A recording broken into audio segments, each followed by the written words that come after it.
Well, it's late summer in Middle Tennessee, and it's not only dry as a chip, but hotter than a pepper sprout.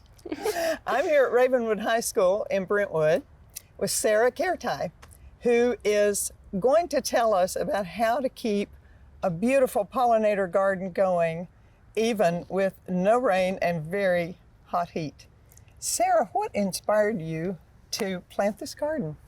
So I started volunteering at TEC in my freshman year. That's Tennessee Environmental Yes, Council. yes. Okay.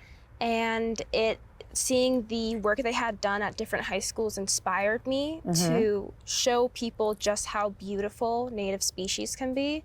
And I wanted to really educate people and bring awareness to how beautiful our natural environment can be.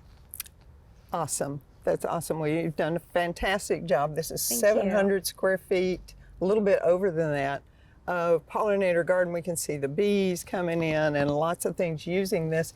What was the hardest part about getting this plot installed at Ravenwood High? I think the most difficult part about installing this was just having the confidence to reach out to people about building this garden in the first place, because it was a big step to not be scared to ask questions when I wasn't sure about something or to ask for help. Yeah, okay, good. And the most rewarding thing, what do you think? I would say the compliments that I've heard from students about how beautiful the garden is and how much joy it brings them by seeing it, and how it's inspired them to possibly build gardens in their own homes. Oh, that's so cool. I'm assuming you did not put this garden in all by yourself. No. But you did start a garden club 2 years ago in 2022, the Ravenwood High Garden Club. Yes. What were you doing? What were you thinking? So a large part of building this garden came from the inspiration, obviously, from the Tennessee Environmental Council, but also I've always had a strong love for biology and Mother Nature in general. So I really wanted to, that's where the idea really came from wanting to connect those to the volunteering experience I've done and my own personal things I love together in order to create this club. So the passion created the action. Yes. And basically. you wanted to go into biology and nature-related things since you were how old? Since I was 12, I believe. That's wonderful. Thank you so much, Sarah, for showing us this today. Of course. Appreciate it. Thank you. I'm talking with Monica Praetz of the Tennessee Environmental Council, who is instrumental in generating some buzz about pollinator gardens. Monica, how many of these have you put in all over the state? So Tennessee Environmental Council has already created 50 gardens, and we are maintaining 40 of these gardens all over Middle Tennessee. That's amazing. So tell us a little bit about the three-step process that you helped Ravenwood High School go through in order to create this beautiful space out here. So these community gardens are created mostly at public schools, libraries, sometimes at companies. Communities reach out to us, neighborhoods. And we created a three-step solution for this. First step, we reach out to communities. Sometimes they reach out to us. For example, in the case of Ravenwood High School Gardening Club, they reach out to us. We come out, we evaluate the site, we look for the best possible location for a pollinator garden. And we make sure that there is an agreement within the school administration, library, or community. The second step is really on Tennessee Environmental Council. Often we look for grants, we look for sponsors who would help us create a pollinator garden. Because you have to pay for seed and signage and soil preparation, things and like also, that. preparing the garden site, removing all the invasives, all the sod, all the grass roots. And this is mostly done with volunteers. Yes, and the third step really is that we create an event, we reach out to communities, we look for volunteers.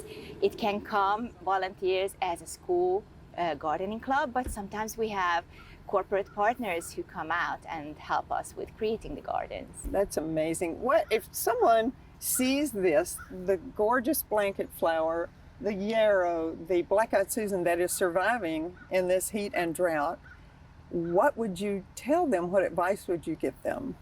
I think the most important advice is that The best time to create a pollinator garden, native wildflower pollinator garden, is late fall through the end of winter, because native wildflower seeds need a cold dormancy, cold stratification, and that will, if they receive that, if we create a garden in November, December, or January, the seeds are out here right on the soil, they get this winter cold, and that will enhance their germination and will lead to a beautiful pollinator garden. The pollinator gardens are not just for communities. We have a residential program. Anyone can get these native wildflower seeds from our website, which is tectn.org, so Tennessee Environmental Council.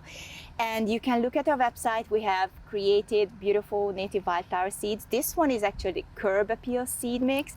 It is especially low growing, drought tolerant seed mix, perfect for a location front yard, maybe next to a mailbox or curbside. So you don't have to think about, with a pollinator garden, that you have to have the 5-foot sunflowers and the 10-foot whatevers. You can do a low grow like this and still have a beautiful garden. And how long will this garden last? I mean, is it one season and done, or what happens? Very after good that? question. Most of the seeds in here are perennials, so they will return year after year. Yeah. What it means is that if we start a garden in the fall, you will start to see shoots coming up, little greens coming up in April. The first flowers will start to produce May, June, right in the first year. This garden is only 6 months old, not Wow. even 6 Wow. months old. So you planted it this spring. And now Yes, we look at it. planted this garden in March this year. So this is a 6 months old garden. It will definitely get more thick, have more flowers year after year. Yes. And we do have to come back, do a slight maintenance, removing invasives, which unfortunately return. But otherwise, these are really sustainable garden. No requirement for watering these gardens. It's just the rain, and they, as you can see, survive the summer heat. That's so great. And what if a person just says, well, I'm not really in a community, but I'd like to try this in my front yard. The curb appeal seed mix you can buy just online at Exactly. the Tennessee Environmental website. How many square feet will it cover? Okay, so one seed pocket has enough seeds for a 20 square feet pollinator garden. So a 4x5 or a 2x10? Yes, exactly. Perfect. It's a perfect starting size, I think. And it is from $9.99. And you can look at different seed mixes, whether you're looking for a short growing, low growing, or you may be looking for a taller growing next to a fence line. Yeah. We have Okay. a variety. Do you have a shade mix? We don't have a shade mix, All but right. we're coming up with it. That's in the Okay. plan. Well, look for that in the Yes, future. indeed. Thank you so much, Monica, for your involvement with this garden and also for letting us come and see it. It's just gorgeous, and I think a real inspiration with both you and Sarah. So Thank you so much. Thank you. If you love gardening as much as I do, you'll want to subscribe to this channel. We showcase not only gardens, but gardeners as well, and the joy that the two of those meshed together can bring.